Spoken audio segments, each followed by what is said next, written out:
Ang kwentong ito ay hango sa totoong buhay. Mula ito sa isa nating kabayan na itago na lamang natin sa pangalang Naldo. Taong 1996, Isla ng Cebu. Maagang bumukod si Naldo sa sariling pamilya nang tumungtong sa edad na 19. Hindi na nagdalawang isip na magpaalam sa mga magulang upang lisanin ang baryong kinalakihan, makipagsapalaran sa karatig bayan, isang lugar na mas maunlad, hitik sa oportunidad para sa mga taong masipag at walang pinipiling trabaho. Pinayagan naman si Naldo sapagkat alam nila na sa hirap ng pamumuhay, hindi makakaraos ang anak kung sakaling mananatili lamang doon. Batid nila, kailangan ng anak na lumayo upang magkaroon ng pagkakataon na magtayo ng maayos na kinabukasan. Sa kabutiang palad, hindi nagtagal ay nakahanap kagad ng trabaho si Naldo sa isang talyer sa nayon. Dahil sa likas niyang kasipagan at kabaitan, mabilis napansin si Naldo ng may-ari ng talyer. Naging permanente ang trabaho. Walang ibang kamag-anak o kakilala sa lugar, kaya doon na rin siya pinatuloy ng may-ari. Pabor ito kay Naldo. Libre na ang tirahan at hindi na kailangang bumiyahe araw-araw papasok sa trabaho, sapagkat sa talyer na rin siya natutulog. Ilang taon din nagtrabaho si Naldo sa talyer. Maganda at malaki ang sahod. Dahil binata pa, kakaunti lamang ang pinagkakagastusan. Paminsan-minsan kapag wala gaanong trabaho, gumagala siya sa bayan upang mamasyal at mas makilala pa ang lugar. Tuwing tanghalian, bumibili lamang ng pagkain sa karenderya sa tabi ng talyer. Halos araw-araw, doon na kumakain si Naldo. Napalapit ang loob niya sa isang trabahadora na tawagin na lamang natin sa pangalang Merla. Si Merla ang palaging nagsisilbi kay Naldo tuwing kakain sa karenderya.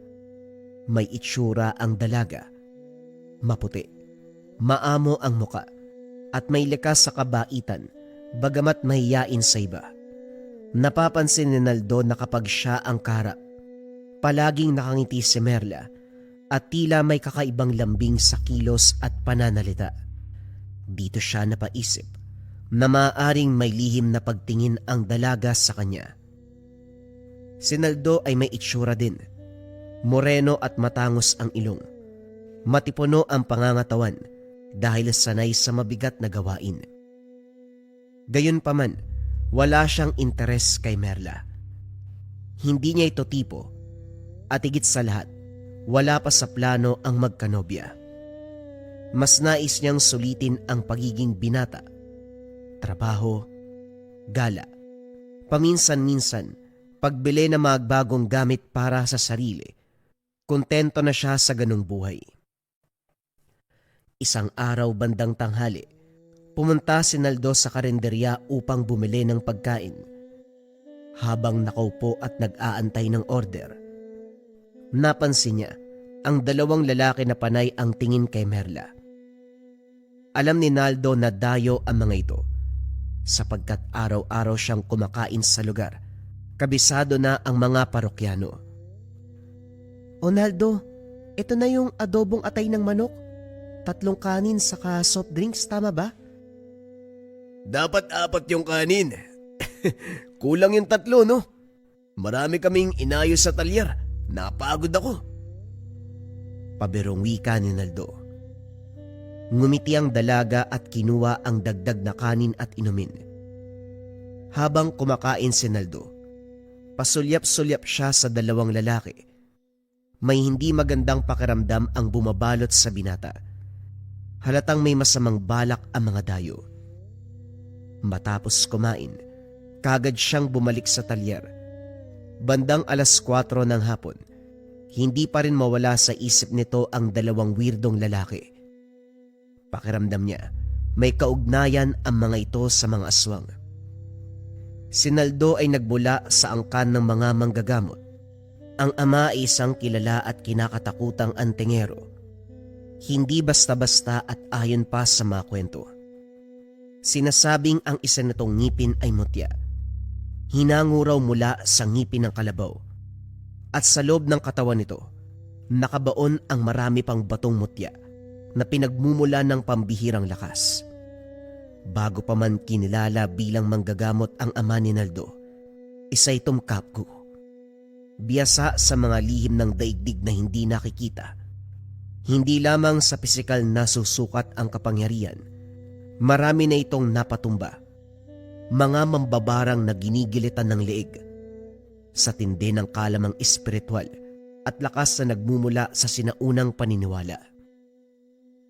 Nang makapagtapos si Naldo sa elementarya, hindi na nagpatuloy sa pag-aaral. Sa halip sumama ito sa ama sa bukid at doon unti-unting nahubog ang pagkatao. Malaki ang naging impluwensya nito sa kanya sapagkat habang nagtatrabaho sila, sinimulan ding turuan ng ama sa mga lihim na karunungan na minana pa sa angkan. Sa edad na 19, taglay na ni Naldo ang mga orasyon na nakaukit sa katawan. May mutya ng kidlat, iba't ibang baon ng mutya na nasa kanyang katawan. May kabal at kung ano-ano pang anting-anting na may kapangyarihan. Pisikal na lakas ang higit na pinagtuunan ni Naldo ng panahon noong kasama pa ang ama. At bago pa man sila magkahiwalay ng landas, naipasa ng ama ang halos lahat ng kaalaman. Isang pamana na tuluyang humubog sa katauhan at kapalaran ni Naldo. Dahil sa likas niyang kasipagan at kabutihang loob, mabilis siyang nahatak ng kagubatan at ng malalakas sa elemento na nagsilbing gabay. Sinasabing marami siyang kasamang nilalang mula sa hindi nakikitang daigdig. Ngunit ang pinakamalakas sa mga ito, ang tikbalang. Tahimik, mabangis, tapat na bantay sa bawat hakbang ng binata. Kaya't hindi nag-alala ang mga magulang nang dumating ang panahon na lisanin ng anak ang kanilang piling upang makipagsapalaran sa malayong lugar. Batid nila na saan man siya magtungo, may mga matang nagbabantay at mga lakas na nakapaligid sa kanya. Alam nila, protektado si Naldo laban sa kapamakan, sapagkat hindi lamang dugo ng mga manggagamot ang kanyang baon, maging ang basbas ng kagubatan at ng mga nilalang na hindi nakikita ng karaniwang tao.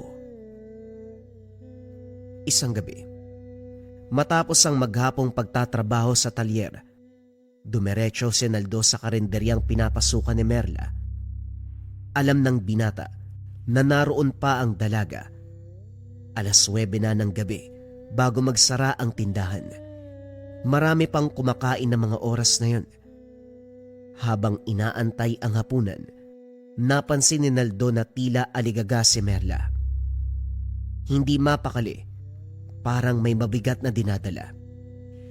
Gayunpaman ipinagpatuloy ni Naldo ang pagkain. Hindi muna pinansin ang kakaibang bagay.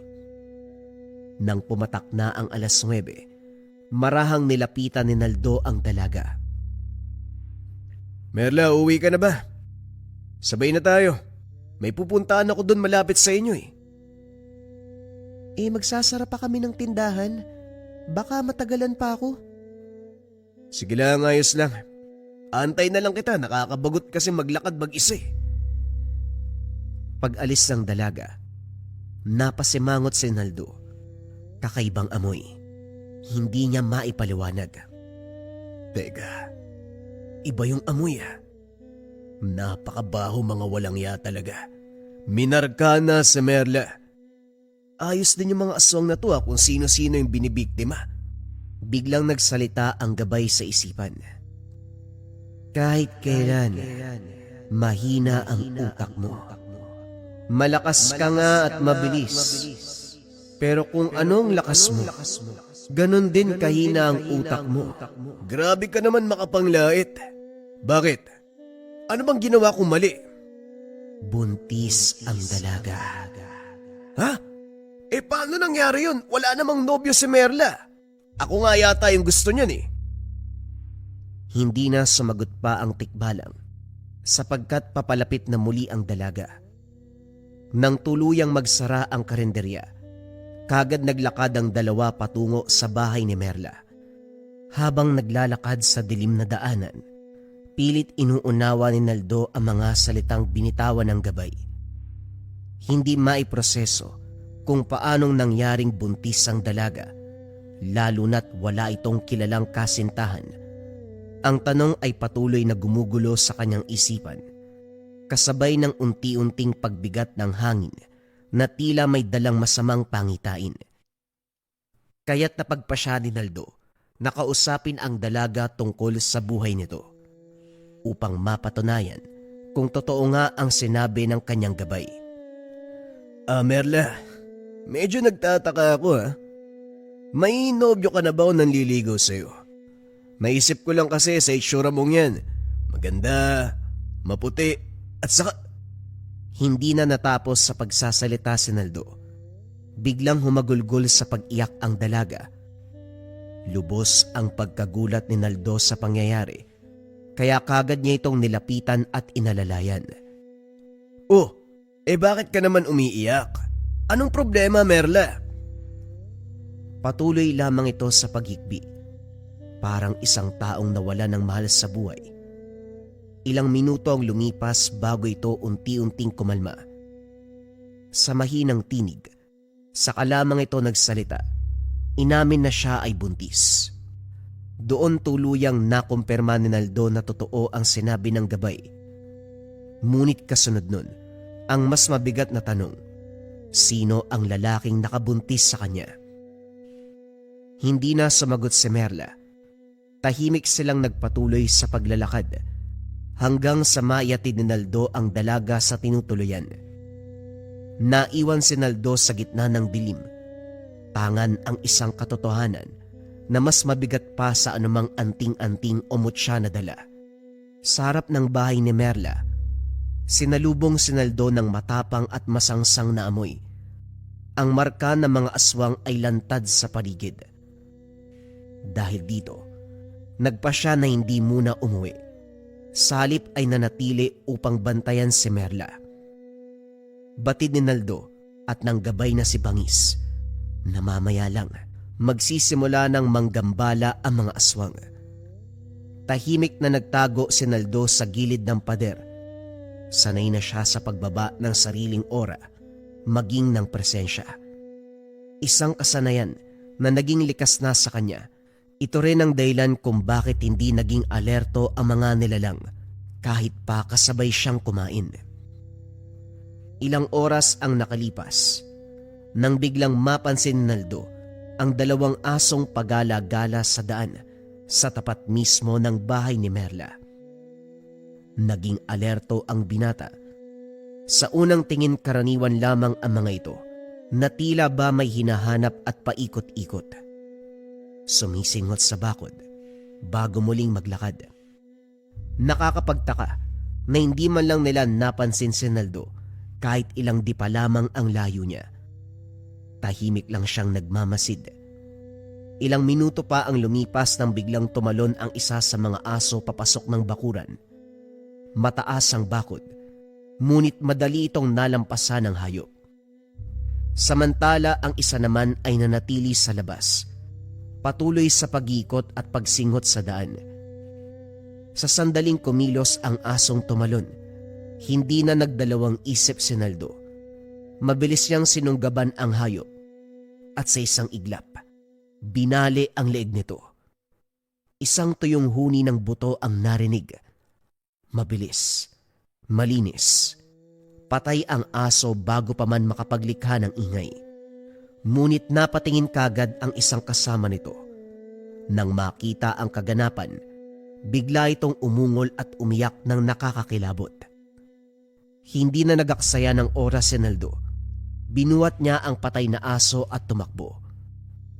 Pagkatalon ng natitirang aso palabas ng bakuran, sinalubong ito ng isang napakalakas na sipa sa ulo. Isang dambuhalang paa ang tumama, dahilan upang mawasak ang bungo. Kumalat ang utak sa lupa. Hindi na ito nakagalaw pa. Grabe ka naman, bangis talagang dinurog mo talaga ha? Sa likod, may isa pa. Nagulat si Naldo. Agad siyang lumingon upang hanapin ang sinasabing natitirang aswang. Ngunit nakita na lamang na tumatakbo na ito palayo. Kagad naglaho sa dilim. Hayaan mo na. Siguradong hindi na yan babalik dito. Isang malaking pagkakamali ang hayaang makatakas ang kalaban. Ito ay maglilikha ng mas malaking problema. Wala yan. Kahit buong angkan pa ng aswang ang tawagin niya, wala silang magagawa. Hindi na sumagot si Bangis. Tahimik na lang niligpit ang dalawang pinatay na aswang. Kinabukasan bumalik sa normal ang lahat. Tuluyan nang naalis si Naldo ang marka ng aswang kay Merla. Ilang gabi niyang binalikan ang tinutuluyan nito upang masiguradong wala ng banta. Patuloy ding sinusubukan ni Naldo na kausapin si Merla tungkol sa lalaking nakabuntis sa kanya. Ngunit nanatiling tikom ang bibig ng kaibigan. Hanggang isang gabi, habang nagbabantay si Naldo sa labas ng bahay, biglang may lumabas na tumatakbo at umiiyak. Kagad niyang nakilala kung sino ito. Walang iba kung hindi si Merla. Mabilis itong nilapitan at inalalayan ni Naldo. Akala niya'y napasok ng aswang ang bahay at nakalusot sa kanilang pagbabantay. Ngunit wala siyang maramdaman kahit katiting na presensya ng mga nilalang. Merla, anong nangyari? Bago pa man ito makasagot, may isa pang lumabas mula sa pintuan, ang amo ng dalaga. Galit na galit itong papalapit sa dalawa, kaya kagad humarang si Naldo. Minura siya ng lalaki. Tinanong kung sino siya at bakit nangingialam. Inutusan nito si Merla na bumalik sa loob, ngunit lalong humigpit ang kapit ni Merla kay Naldo. Dito na naunawaan ni Naldo ang kaganapan. Mawalang galang na po. Nobyo ko ni Merla. Sa amin muna siya uuwi. Napahinto ang lalaki. Halatang nagulat at napahiya. Galit itong tumalikod at padabog na bumalik sa loob ng bahay. Uy Merla, ayos ka lang ba?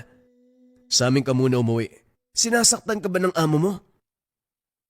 Hindi pa rin sumagot ang dalaga. Patuloy lamang itong humahagulgol sa pag-iyak. Sa halip na dumuon tumuloy sa tinutuluyan ni Naldo.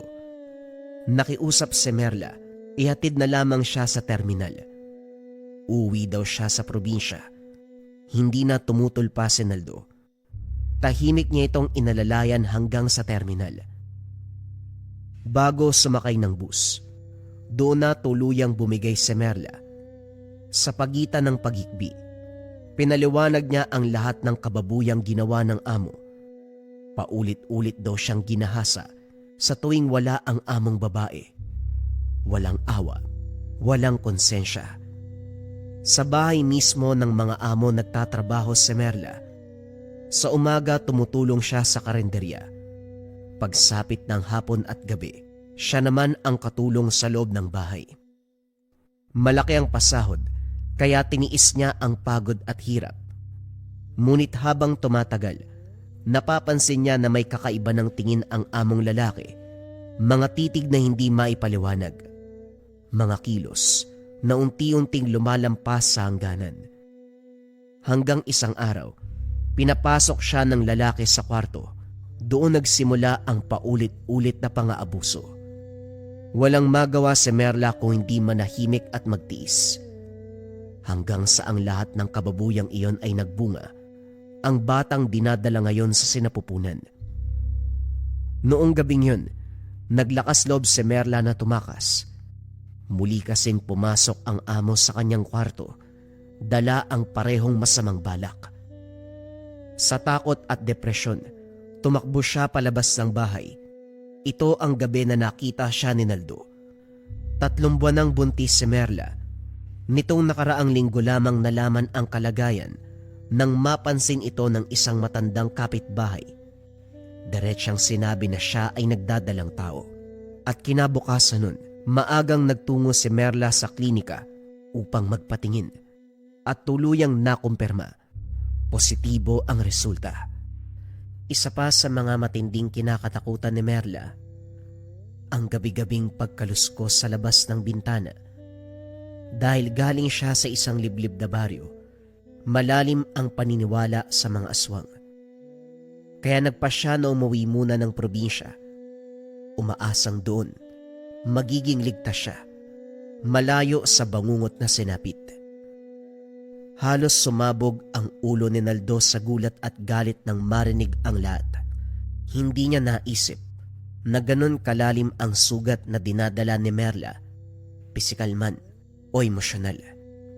Kaya minabuti na lamang pauwiin ang dalaga sa kanilang lugar upang tuluyan na itong makalayo sa masalimuot na karanasan na sinapit sa pakikipagsapalaran sa syudad. Matapos mayatid si Merla sa sasakyan, kaagad namang umuwi si Naldo sa talyer upang magpahinga. Kinabukasan ipinagpatuloy ang araw-araw na buhay na para bang walang nangyari. Ngunit makalipas ang ilang araw, unti-unting napansin ng mga katrabaho, maging ng amo, na tila may mali kay Naldo. Nangihina ang kanyang katawan, mabilis mapagod at parang unti-unting nauubos ang lakas. Nagtataka si Naldo. Wala naman siyang nararamdamang kakaibang sakit o namang senyales ng karamdaman. Kinagabihan, nagdasal siya, nagkarga ng orasyon, tinawag ang gabay. Bangis, napapansin mo bang bumabagsak yung katawan ko? Marami nang pumupuna sa akin eh. Wala naman ako nararamdamang kakaiba. Barang na ginagamit din ng aswang. 3 ang gumagawa sa'yo. At sa palagay ko, may kinalaman ito sa aswang na pinatay mo. Ano 3? Pero wala naman ako nararamdamang sakit sa katawan ko. Dahil sa sobrang lakas ng karga mo, hindi mo kaagad napapansin. Pero unti-unti nang humihina ang katawang tao mo. Malakas ang espiritual mong depensa, ngunit hindi kayang dayain ang pisikal mong katawan ng barang na pinapadala sa iyo. Napaisip ng malalim si Naldo. Umuwi ka na muna sa inyo, bata. Unti-unti ka nilang inuubos. Wala mang epekto sa isipan mo. Darating ang oras na susuko ang katawan mo kapag tumagal pa ito. Kinaumagahan, kagad nagpaalam si Naldo sa amo upang magbakasyon at umuwi sa kanilang lugar. Dinala lahat ng ipon at mahalagang gamit. Hindi naman siya tinutulan ng amo. Pinayagan siyang umalis. Hindi na nagaksaya ng oras. Kagad bumiyahe pabalik sa lugar na pinanggalingan. Tangan ang bigat ng mga nangyari at ang banta ng panganib na unti-unting sumisiksik sa katawan. Nang makarating si Naldo sa bahay, agad siyang sinalubong ng ina. Maigpit ang yakap nilang dalawa. Puno ng pananabik at pananahimik na matagal nang naipon sa ilang taon na hindi sila nagkita. Kitang-kita ang tuwa sa mukha ng ina, kahit may bahid ng pag-aalala ang mga mata nito. O anak, bakit parang pumapayat ka? Nahihirapan ka ba sa trabaho mo doon?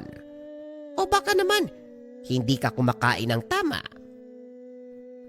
Ngumiti lamang si Naldo. Pilit tinatakpan ang panghihina.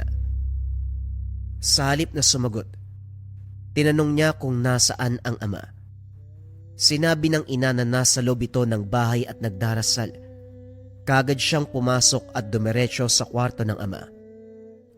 Pagbukas pa lang ng pintuan, sinalubong na siya ng malamig, ngunit pamilyar na tinig.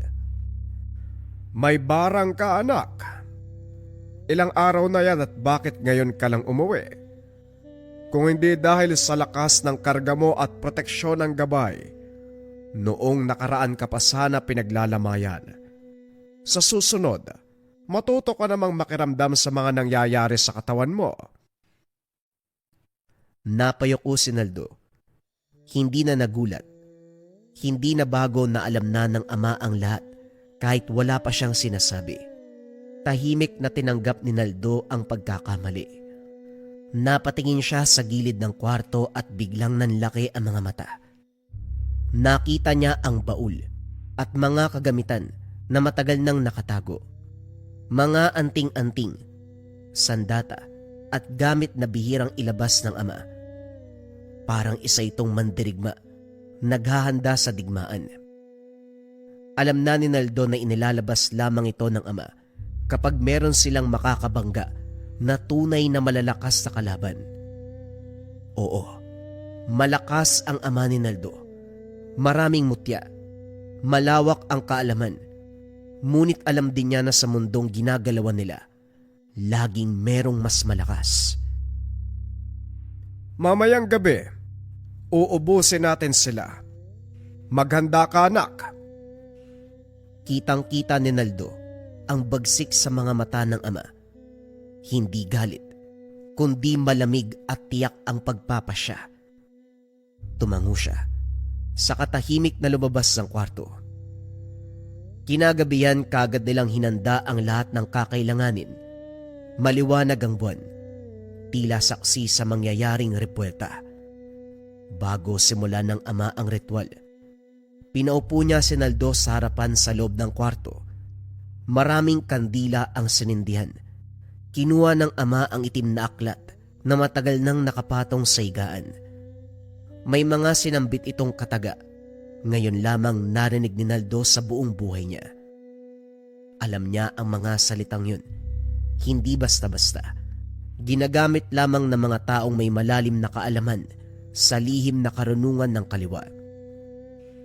Lumipas ang ilang oras bago tuluyang matapos ang ritual. Ramdam ni Naldo ang bigat na unti-unting umaalis sa katawan, kasabay ng malamig na hangin na tila dumadaan sa buong bahay. Malakas ang pinadalang barang sa'yo.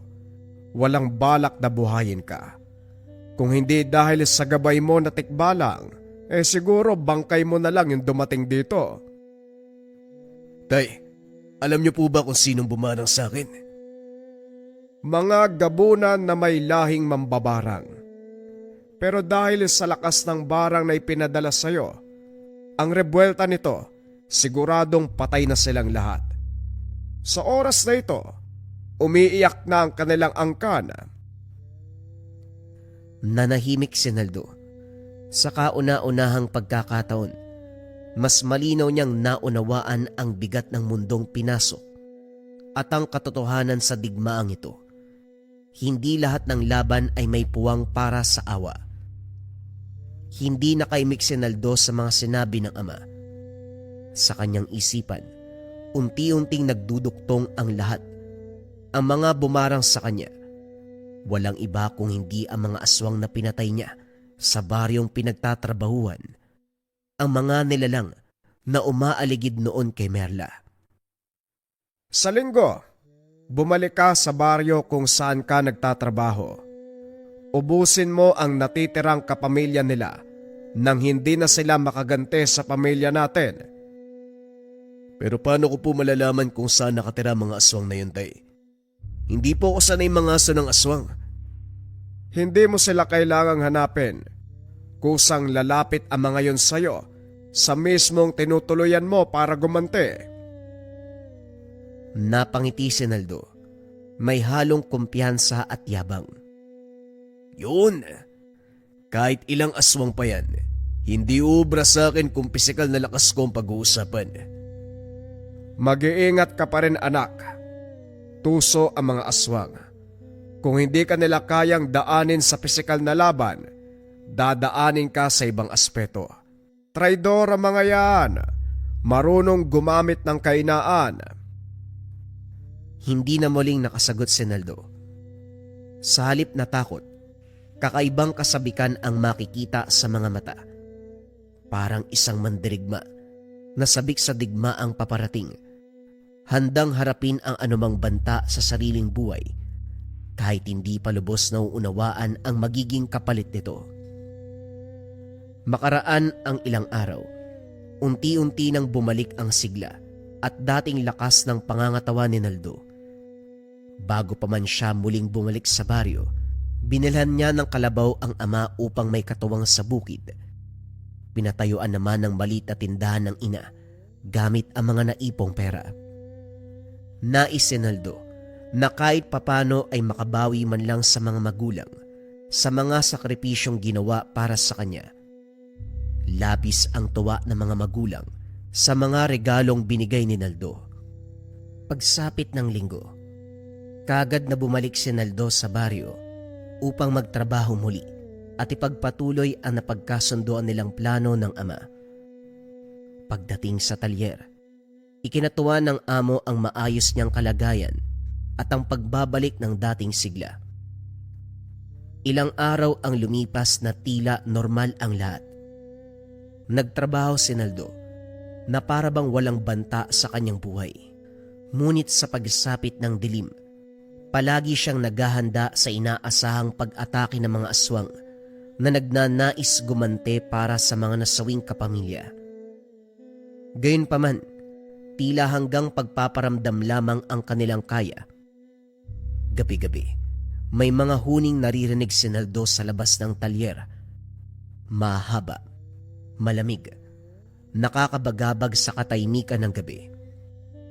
Kapag hindi na matiis si Naldo ang mga kakaibang ingay at hindi na makatulog, lumalabas siya upang hamunin ang mga elementong nagmamasid sa dilim.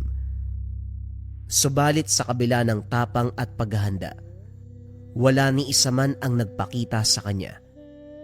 Nanatili silang nakatago, nagbabantay, nag-aantay ng tamang sandali. Habang tumatagal ang araw, mas lalong lumalala ang mga panggagambala ng mga aswang sa pagpapahinga ng binata. Meron ng mga bato na hinahagis sa bubong tuwing hating gabi. Galit na itong si Naldo dahil hindi siya makapagpahinga ng maayos. Wala naman siyang magawa sa mga ito dahil sa hindi niya maaninag ang mga aswang tuwing lumalabas para hulihin. Mga duwag, kung gusto nyo magpatayan tayo, magpakita kayo. Napakarami nyo pero duwag kayong lahat. Nakarinig lang siya ng tawanan. Walang magawa ang binata kung hindi bumalik sa loob ng talyer. Tiisin ang panggagambala ng mga aswang. Isang araw habang nagtatrabaho, kasama ang iba pang trabahante sa talyer. Pare, bakit parang nangangayayat ka na naman? Bumalik ba yung sakit mo? Hindi, wala do. Hindi lang ako masyadong nakatulog tuwing gabi. Ang ingay ng mga pusang naghaharutan sa bubong. Anak nang, baka kakaibang pusa ng mga yan. Malay natin, baka nga ibang pusa na talaga. Pero pare, seryoso May nakwento nga sa akin yung pinsan ko sa probinsya. Ganon din sa kanila Parang pinagtitripan sila ng mga aswang. Hindi sila pinapatulog sa gabi ng bubulabog. Mga buwisit talaga yan Anong ginawa nila? Paano nila napalis sa mga aswang? Hindi lang nila pinalis, pinatay nila. Kasi kapag tinaboy lang, lilipas yung ilang araw, babalik na naman yung mga yan Manggagambala na naman. Hindi nakasagot si Naldo sa sinabi ng kaibigan. Patuloy lang itong nakikinig sa mga kwento niya. Ang ginawa ng mga pinsan ko, imbis na sila ang mainis sa aswang, ang aswang mismo ang nainis sa kanila. Hanggang sa magalit ang mga ito at kusang lumabas. Ang hindi alam ng aswang, may mga bitag na nakapalibot sa bahay at sa pagkakataong magpakita, mauhuli kagad sila. Mapapatay sila, walang kahirap-hirap. Kagad nagliwanag ang mukha ni Naldo sa mga narinig. Sa isip nito, pwede niyang gawin ang ganong klaseng pamamaraan tuwing sasalakay uli ang mga aswang. Alam mo pare, yung mga aswang na yan, tao din yan. May puso at damdamin. Isa din sa mga kainaan nila kapag nagpapalit daw ng anyo Naapektuhan yung utak nila. Nagiging sensitibo, mabilis uminit yung ulo kumpara kapag normal na tao. Wika ni George. Bigla pang sumabat ang isang katrabaho. Nako Karding, ikaw ang daldal mo talaga. Inuuto mo pa si Naldo eh. Hindi naniniwala sa mga aswang yan. Halika na nga, magtrabaho na tayo. Marami pa tayong tatapusin dito oh. Tumawa ang tatlo sabay balik sa trabaho. Pagsapit ng gabi habang nagpapahinga si Naldo, sabik din ito sa pagdating ng mga nanggagambala sa kanya dahil sa gustong subukan ang mga nalaman. Pagsapit ng 2:00 ng madaling araw, biglang may kung anong tunog mula sa bubungan ng talyer. Kagad namang lumabas si Naldo upang kumprontahin ang mga elemento. Hoy, talaga bang hindi kayo titigil? Tumawa ang mga nasa paligid. Ang iba ay nasa taas ng mga puno. Ngayon lang ako nakainkwentro ng mga aswang na takot. Anong lahi kayo ng aswang? Parang kayo yung pinakamababang uri. Mga duwag. Muling may tumawa sa kapaligiran ni Naldo. Pinilit na pag-aralan ng maigi kung saan nanggagaling ang mga tunog. Nakakaya naman kayo. Hanggang tingin at pagmamasid lang ang kaya nyo. Hindi lang ba kayo naiya sa mga kapamilya nyong namatay? Akala ko ba ipaghihiganti nyo sila? Biglang may umangil at sumugod sa likod ng binata. Ngunit hindi pa man nakakalapit ang nilalang. Handa na ang binata sa mangyayari. Sinalubong ng aswang ang kamaon ni Naldo. Sapul ang muka at natumba ang aswang. Kagad namang tinapakan ni Naldo ang ulo nito. Umangil ang mga nilalang sa paligid. Ang iba ay umiyak pa. Oh, bakit parang iyak na naririnig ko? Kaninang lalakas ang tawanan nyo ah. Sa huling salita na binigkas ng binata, sabay na tinapakan ng mariin ang ulo ng hawak na aswang. Wasak ang ulo. Nagkalat ang mga dugo at laman. Tumahimik ang kapaligiran ng ilang segundo. Sabay na nagsiangilan, nag-iyakan ang nakapalibot. Sobrang sakit sa pandinig ni Naldo ang mga huni na maririnig. Biglang may 2 aswang na bumulusok sa harapan. Ang isa ay payat.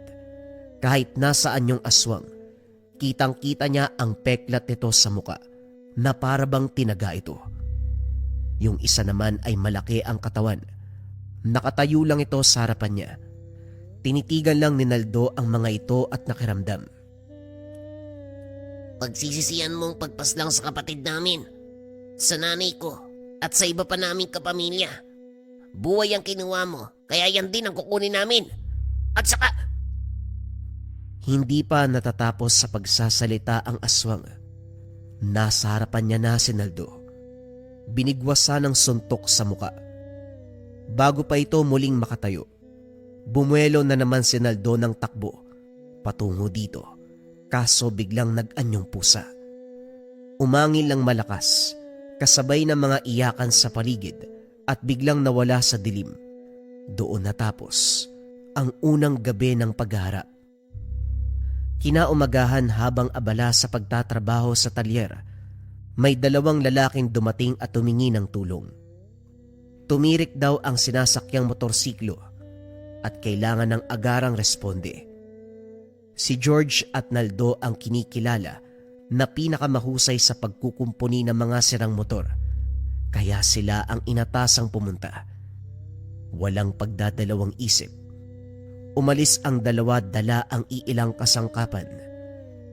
Pagdating sa lugar, kagad nilang sinuri ang motorsiklo.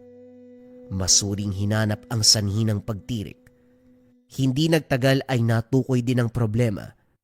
Ngunit kapos ang dala nilang gamit upang maayos. Nagpasya si Naldo. Bumalik muna sa talyer upang kunin ang kinakailangang kagamitan. Ngunit bago pa man siya tuluyang umalis, biglang nagsalita si George. Pare, ako na lang yung babalik. May nakalimutan din akong kunin eh. Tumango si Naldo. Nagsende ng sigarilyo habang inaantay ang kaibigan. Mami, pwede bang makisindi? Paglingon ni Naldo sa lalaki, napansin ang peklat sa mukha nito. Eksaktong kahawig ng sugat nang nakita sa aswang nung gabi. Kung hindi ka namin madadaan sa laban ng mga aswang, dadaanin ka namin bilang tao. Biglang bumulwak ang dugo sa tagiliran ni Naldo.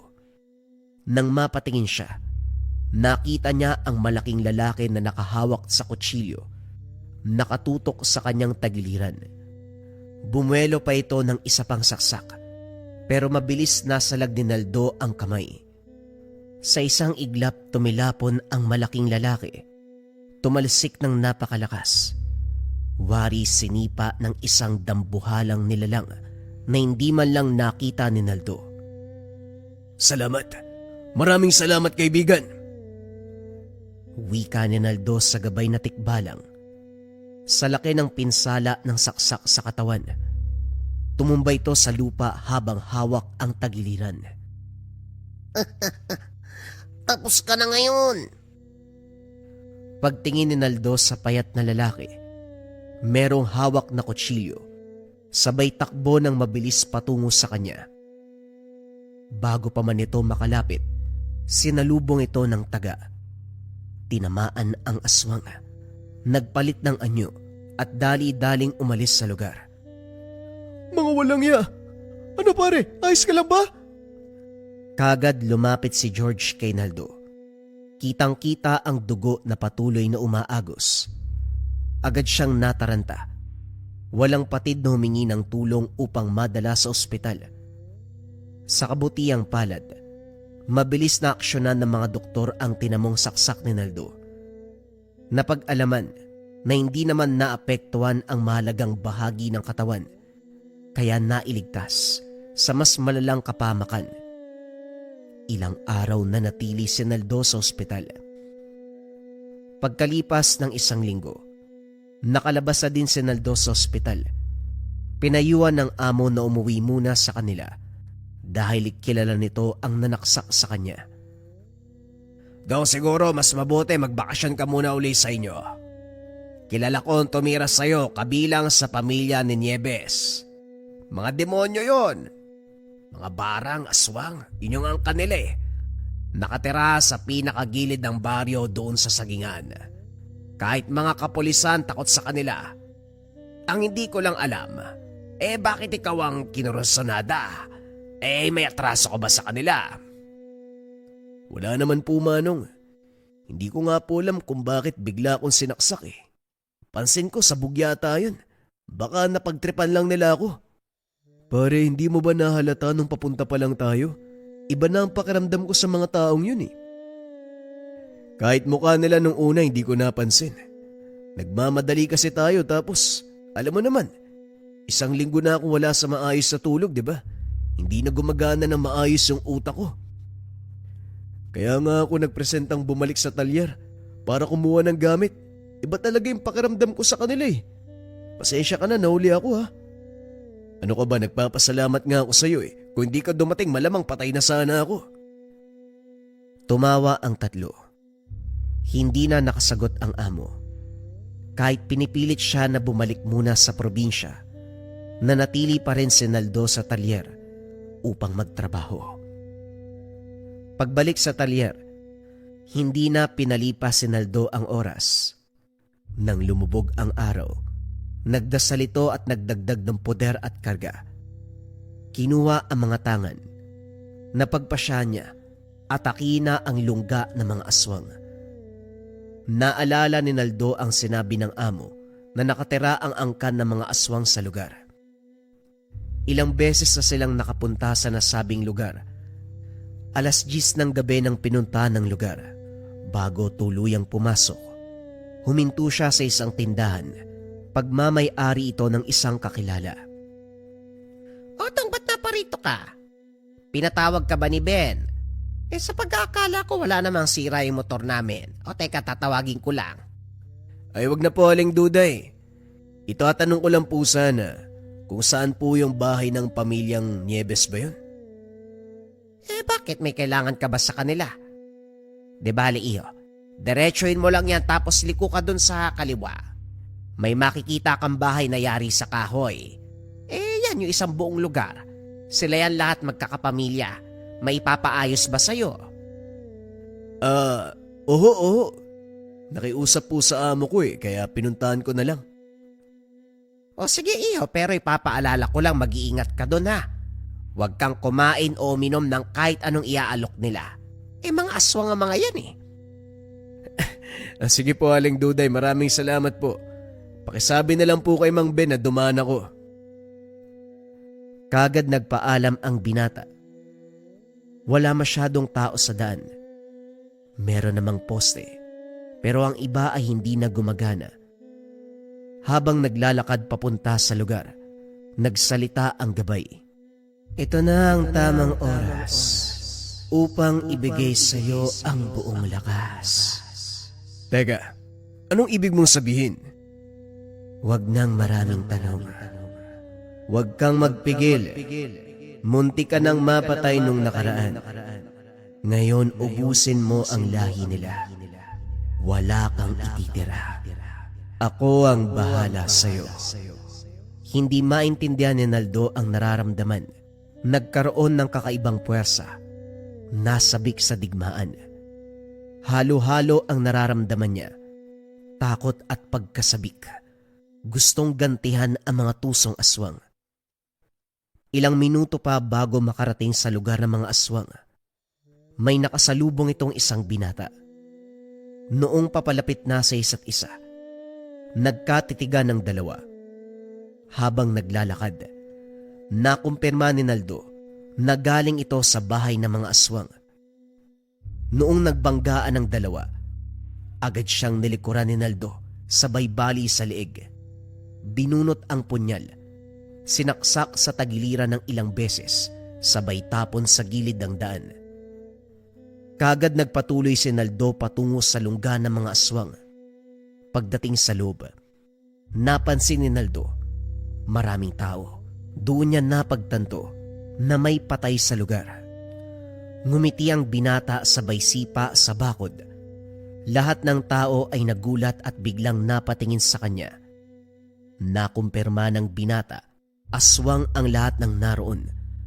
Nakita niya din ang dalawang lalaki na nakainkwentro nung nakaraan.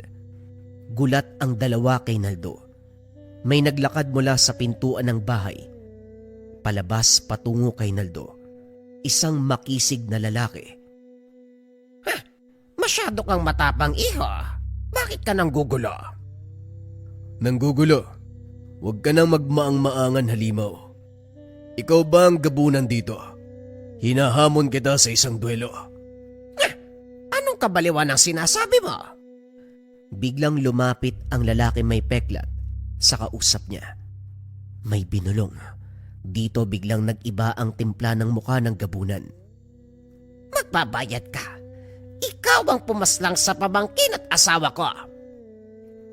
Nagpalit ito ng anyo. Lahat ng mga tao sa lugar ay nagpalit na ng itsura. Papatayin kita. Hindi ka makakalabas ng buhay dito. Sumugod na ang gabunan kay Naldo. Nagbuno ang dalawa. At ang ibang aswang ay nanonood lang sa kanila. Umaangil. Tumatawa. Walang tigil ang pagkalmot ng gabunan na para bang baliw at sabik na patayin si Naldo. Ngunit sa hindi maipaliwanag na dahilan, kahit isang sugat wala si Naldo. Bumuelo ng napakalakas ang binata, sabay suntok sa tagiliran ng gabunan. Napangiwi ito, sabay atras ngunit hindi nagpatalo. Gumante ng suntok, hanggang sa biglang sumulpot ang payat na aswang na may peklat sa muka. Inatake si Naldo mula sa likod, bumuelo ng napakalakas sa kalmot. Kaso nga lang nagulat ang lahat dahil hindi tinatabla ng binata. Kagad namang inihipan ni Naldo ang kaliwang kamay. Binigwasan ng napakalakas sa suntok ang isang aswang. Sumabog ang ulo nito dahil sa lakas ng puwersa. Tumahimik ang lahat sa nangyari. Hindi uubra mga ginagawa nyo. Mga ulupong! Umangil ng napakalakas ang gabunan. Muling umatake. Sa pagkakataong ito, naramdaman ng binata ang hapdi mula sa kalmot ng gabunan. Napaiga sa lupa ang binata dahil sa lakas ng puwersang binibitawan nito. Sa bandang kaliwa. Tignan mo. Mabilis na lumingon si Naldo sa kaliwang bahagi. Doon niya nakita ang tatlong bruha. Lahat sila ay sabay-sabay na nag-uusal. Binabasag nila ang kabal mo. Maganda ka. Ako na ang bahala sa mga yun. Basta wag mong hayaan na matamaan ang importanteng bahagi ng iyong katawan. Kapag nangyari yon ay mamamatay ka. Tumango naman si Naldo. Inubos ng binata ang lahat ng puwersa upang hindi mapuruhan. Saktong pagtingin nito sa mga bruha, kitang-kita kung paanong patayin ng gabay. Lahat sila ay tinapakan ng muka. Pagkatapos, naramdaman niya na muling sumanib sa katawan ng gabay. Hindi na sinayang ang pagkakataon. Nag-usal ng mga orasyon. Nagbitaw ng napakalakas sa suntok patungo sa mukha ng gabunan. Hindi man sumabog ang ulo nito. Napangiwi, kitang-kita ang pamumula ng muka. Napatigil ito sa pag-atake kay Naldo dahil sa sakit ng pinsala. Mabilis namang binunot ni Naldo ang kutsilyo sa tagiliran, sabay saksak sa leg ng gabunan. Dito na natumba ang nilalang habang hawak ang leeg. Bago pa matuluyan ang gabunan, sabay-sabay na sumugod ang lahat ng aswang. Sa isipan niya, mas mabuti nang sagupain ang mga susugod bago patayin ng gabunan nang siguradong walang matitira sa ang kanila. Kagad namang pinagpapapatay ni Naldo ang lahat ng ito. Lahat ng dumumo, kumalmot sa kanya, hindi pinakitaan ng awa ng binata. Lahat sila ay pinatay. Ang gabunan na lamang ang natira. Nilapitan niya ito. Alis na ako sa lugar. Wala na ang aking angkan, kaya wala ka nang dapat ikabahala. Ayos ka rin ah. Wala na ang buong angkan mo pero gusto mo pa rin mabuhay. Kayong mga aswang, sarili nyo lang ang iniisip nyo. Tinapakan nito ang ulo ng gabunan. Malakas na halinghing ng kabayo ang pumalahaw sa lugar. Nadurog ang ulo ng gabunan. Kinabukasan balik sa normal ang buhay ni Naldo na para bang walang nangyari.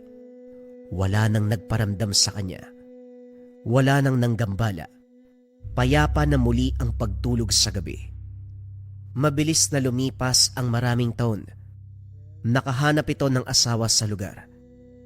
Nagpa siya ang dalawa na umuwi sa probinsya ni Naldo at doon na lamang manatili.